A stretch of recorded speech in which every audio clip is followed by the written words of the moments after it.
गरीब साध साध सब नेक हैं, आप अपनी ठोरे, जो सतलोक ले जाएंगे वो साधु कोई और।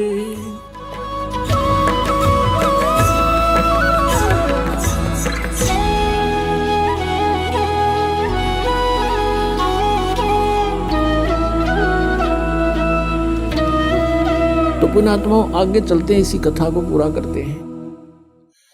अब प्रसंग चल रहा है कि भजन करो उस रबदा जो दाता है कुल सबका।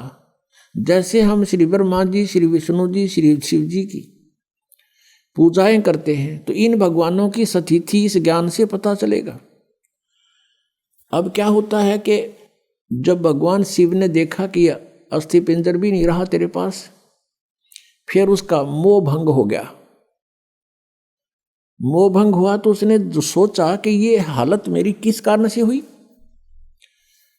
उसने अपनी सूझबूझ से ये ढूंढा, इसका कारण खोजा कि भी मैंने विवाह करवाया और पत्नी पर विश्वास किया, मेरी पत्नी ने मेरे से विश्वासघात किया, मेरे से पीछे से जाकर के एक पर पुरुष से इसने बात की और अन्य रूप धारण कर लिया। ये कुछ भी कर सकती थी, जिस कारण से वो अक्षुब्ध हो गया और उससे बात करनी बंद कर दी कि मैं तेरे ऊपर बहुत विश्वास करता था, तू भी विश्वासघातन निकली, तो मैं किस पे विश्वास करूं। इस निष्कर्ष से भगवान शिव ने सोचा कि मैंने विवाह करवाया तो पत्नी में मोह हुआ और पत्नी बेवफा निकली। अब ऐसा यत्न करूं कि मेरे अंदर ये काम वासना समाप्त हो जाए, जिस कारण से मुझे विवाह की आवश्यकता पड़ी। इसका मूल नाश करने के लिए वासना का भगवान शिव ने कहते हैं 88,000 वर्ष तक घोर तप किया और कहते हैं ये काल ये चाहता है कि कोई भी यहां प्राणी विवाह के बिना ना रहे, यानी वासनाओं को कोई कंट्रोल ना कर ले, कहीं यहाँ पर फिर रिवाज पड़ जावे और संतानों उत्पत्ति ना करें। संतानों उत्पत्ति नहीं करेंगे तो मैं खाऊंगा कैसे, हम तो उसके बकरे और बकरियां हैं काल के। इसलिए उसका पूर्ण प्रयत्न रहता है, भरसक प्रयत्न रहता है कि कोई भी प्राणी वासना रहित ना हो जाए। अब उसने क्या किया, कामदेव को एक पुरुष रूप तैयार करके वहां भेज दिया। अपना आत्मा जैसे ऑल आउट होती है, ऑल आउट को कहीं लगा दिया जाए घर के कमरे किसी कक्ष में, तो वहां मच्छर चक्कर काटना शुरू कर देते हैं, उसको ऐसे डगमगा जाते हैं, गिरने लग जाते हैं, उनके बस की बात नहीं होती। ऐसे एक देव है, उसके अंदर उसने ये गुण विशेष पर रखा काल ने, और वो जाकर के वहां बैठा दिया उसके आसपास। तो उसके कारण भी भगवान शिव जी में कोई अंतर नहीं हुआ, वो तप करता ही रहा। फिर उसने कामदेव ने अपनी पत्नी, उसका नाम रति है, उसको भेजा। वो बहुत खूबसूरत है, भगवान शिव के सामने डांस करने लगी। उसने सारा कुछ कर लिया, भगवान शिव पर कोई असर नहीं हुआ। और यहां तक कहते हैं कि भगवान शिव ने अपना तीसरा नेत्र खोल के और कामदेव को वहां नाश कर दिया, भस्म कर दिया। तो फिर ये सब काल के जाल हैं जो ब्रह्मा विष्णु महेश के भी समझ में नहीं आई थी ये बात। भगवान शिव ने सोच लिया कि मैं अब वासना रहित हो गया, अब ना रहेगा बांस ना बजेगी बांसुरी, ऐसा काम कर दिया। वहां से चल, अब काल ने सोचा भैया तो बात बिगड़ेगी, दूसरे और देखा ये ऐसे ही फिर बैठ जाएंगे हठ योग करने के लिए, यह तो बात बनी नहीं। कहीं औरों की भी रुचि ना हो जाए, हम भी भगवान शिव जी की तरह से वासना रहित होएं। क्योंकि सभी ऋषि महर्षि जब साधना की तरफ चलते हैं, ये पांचों विकार इनकी गुद्दी में आ बैठते हैं, पहले से अधिक प्रभावित हो जाते हैं। तो सभी ने ये चेष्टाएं की थी कि किसी ना किसी तरह पहले इन्हीं राक्षसों को नाश करें। और फिर भक्ति करें। ये भी काल का जाल था, बिना ज्ञान के डले नुए ढोए। तो अब भगवान शिव जी की कथा को पूरा करते हैं, फिर ऋषियों को लेंगे। अब क्या हुआ, अब काल ने ब्रह्म ने सोचा, ये और व्यक्ति नो सोच बैठेंगे ऋषि महर्षि, भगवान शिव ने तो कर दिया काम, ये तो वासना रहित हो गया और हम पीछे रह गए, कहीं वो विद्या समाधि लावें, इस तो पहला कर दूं काम। कुछ दिन के बाद शिव जी के अंदर प्रेरणा भर दी काल ने कि सुना है हमने कि जब सागर मंथन किया था उस समय विष निकला था, उस विष को मैंने पान कर लिया था, पी लिया था, जिस कारण से मैं अचेत हो गया था। और जो बताते हैं उसमें से अमृत निकला था या शराब निकली थी, दारू मदिरा, 2 कलश निकले थे। राक्षसों ने अमृत का कलश उठा लिया था और राक्षस यदि अमृत पी जाते तो अमर हो जाते।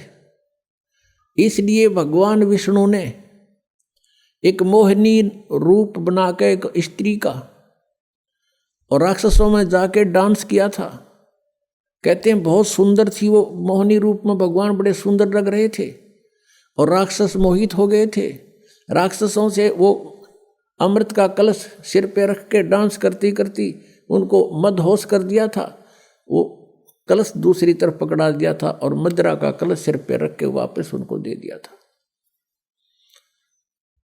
तो उस समय भगवान विष्णु कहते हैं मोहिनी रूप में बड़े खूबसूरत लग रहे थे। अब भगवान शंकर के मनमाई के भगवान विष्णु के पास चलते हैं, क्यों ठाली हो गया था ना पार्वती साथ में, तो चलो वहाँ बातचीत करते हैं और उनसे वो रूप देखूंगा।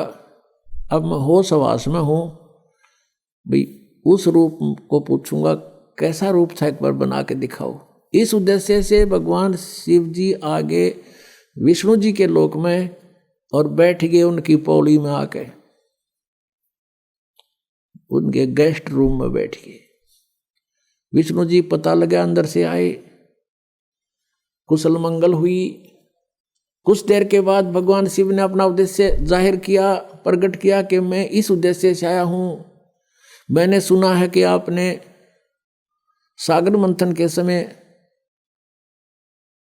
एक बहुत सुंदर मोहिनी रूप बनाया था, भगवान मैं देख नहीं सका था, आज कृपा मुझे वो रूप बनाकर दिखा दो।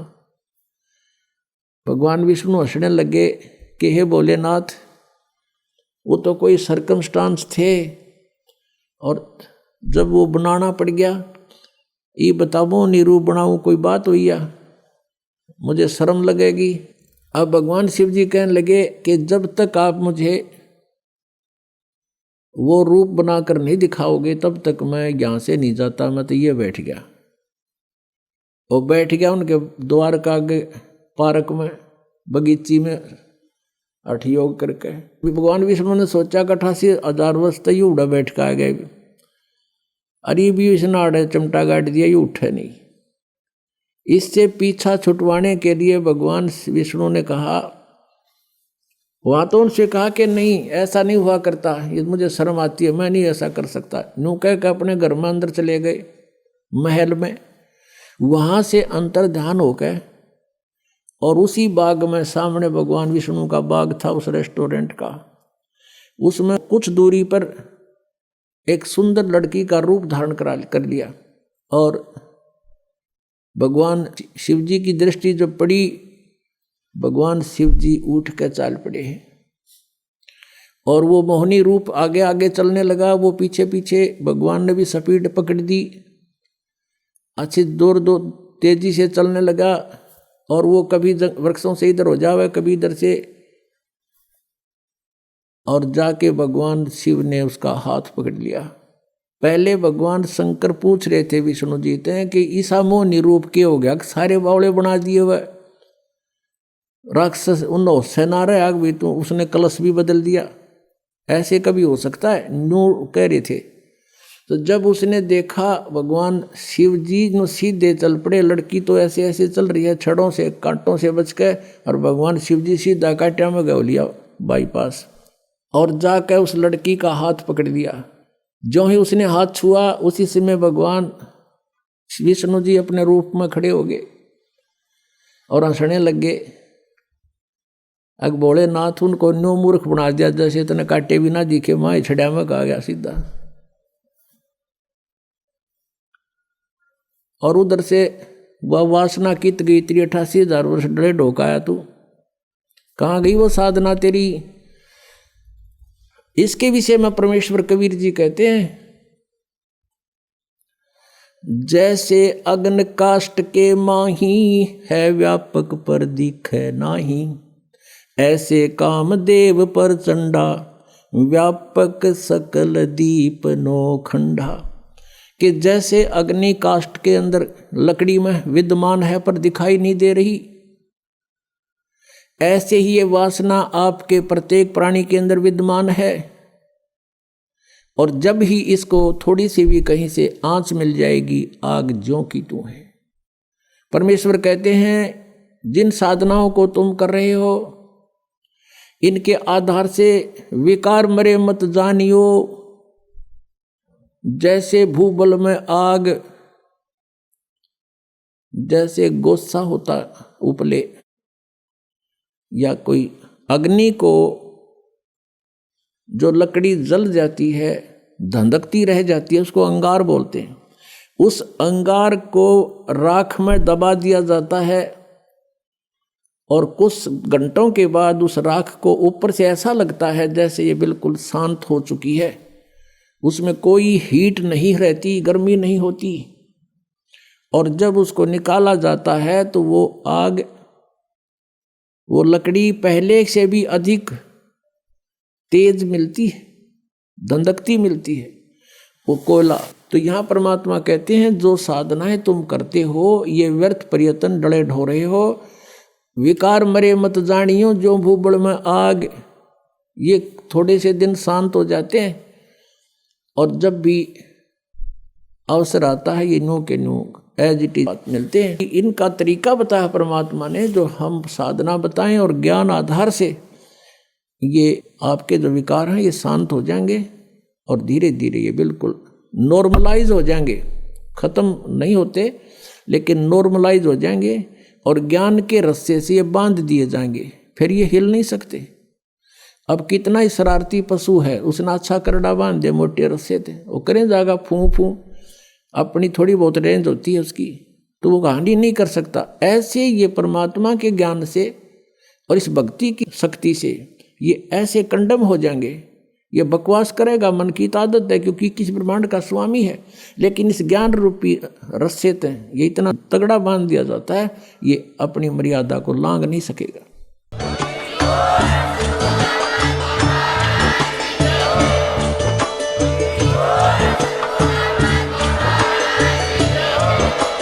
आप सुन रहे थे जगत गुरु तत्वदर्शी संत रामपाल जी महाराज जी के मंगल प्रवचन। अधिक जानकारी के लिए विजिट कीजिए हमारी वेबसाइट www.jagatgururampalji.org। संत रामपाल जी महाराज जी के शुभ आशीर्वाद से पूरे विश्व भर में 500 से भी ज्यादा नाम दीक्षा केंद्र हैं, जिन पर संत रामपाल जी महाराज जी द्वारा ऑनलाइन निशुल्क नाम दीक्षा दी जा रही है। अपने नजदीकी नाम दीक्षा केंद्र का पता करने के लिए संपर्क करें 8222880541।